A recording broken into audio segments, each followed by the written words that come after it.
In this video, I'm going to show you how to quickly connect your PS5 DualSense controller to your iPhone or iPad. First things first, open up your Bluetooth settings on your iPhone or iPad. Make sure that it is enabled and turned over, and you should see a green check here next to Bluetooth.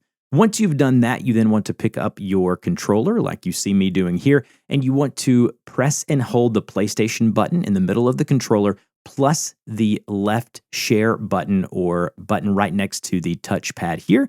Hold those down, and then you'll see the controller start to pulsate really quickly, letting you know that it is in pairing mode. If this doesn't work for you, you may want to hold down the PlayStation button and then the button to the right of the touchpad, and that should connect it. So either the one to the left or the right of the touchpad plus the PlayStation button in the middle held down, and it should enter into pairing mode. Once you see it here under your Bluetooth settings here under devices, you can tap into that and then tap pair, and you should be good to go. Now, as you can see, I've opened up a game, and you can see I'm pushing the bumper buttons here on the DualSense controller, and it is indeed connected. Just remember that you may have to go back in and reconnect this if you leave the device or stop playing and come back, and you'll have to go under, but it will already be connected. Just make sure it's powered on, and then go ahead and tap connect here under Bluetooth, and you should be good to go.